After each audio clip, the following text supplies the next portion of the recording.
L'hymne de la meilleure des compétitions fera son retour dès la semaine prochaine et là c'est dès le mardi avec des affiches de grandes envergures. Mais nous, on se penche sur le cas du Real de Madrid qui accueillera l'Olympique de Marseille et de l'autre côté le FC Barcelone qui se déplace en Angleterre pour aller défier Newcastle United. Ces deux affiches nous intéressent, on débrief. Ils n'étaient pas là la saison dernière. Eh bien, les Olympiens font leur retour en Ligue des Champions cette saison.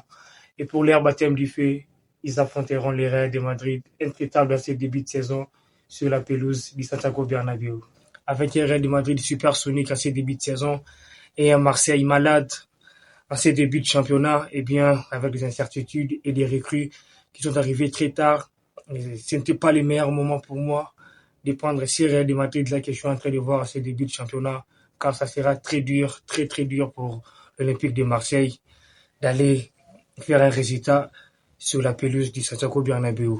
S'il y a un défaut que l'Olympique de Marseille peut développer, c'est bien Hussein. Hussein, j'ai regardé son match face à la Real Sociedad, il a du mal en 1 contre 1, comme son carton rouge le démontre. Il a vraiment du mal en 1 contre 1. Et si l'Olympique de Marseille veut faire quelque chose, eh bien c'est de ce côté-là qu'il faut se pencher. Mais une Ligue des Champions reste bel et bien une Ligue des Champions. Certes, sur le papier, Marseille n'a pas le niveau de Real de Madrid, mais s'il s'inspire peut-être de ce qu'a fait les autres clubs français la saison dernière, Lille, Brest par exemple, Monaco aussi, eh bien, il peut faire un résultat, voire une bonne campagne. Eh bien, après un début de saison canon, Real de Madrid était monstre. Cette équipe a envie de se racheter après sa saison dernière complètement ratée. Ce club est revanchard. Eh bien, comme je l'avais dit dans ma précédente vidéo que j'avais fait sur ce club, il a vraiment peu de défauts. C'est une équipe qui concède moins d'occasions. C'est une équipe qui a retrouvé une force défensive. C'est une équipe qui a récupéré son capitaine sur le couloir droit, un couloir qui faisait déjà défaut la saison dernière. Et devant, il y a un Kylian Mbappé en feu. Et après ce Real, Marseille, place à Newcastle, Barcelone. Comme Marseille d'un côté, Newcastle également fait un début de saison en dents d'ici.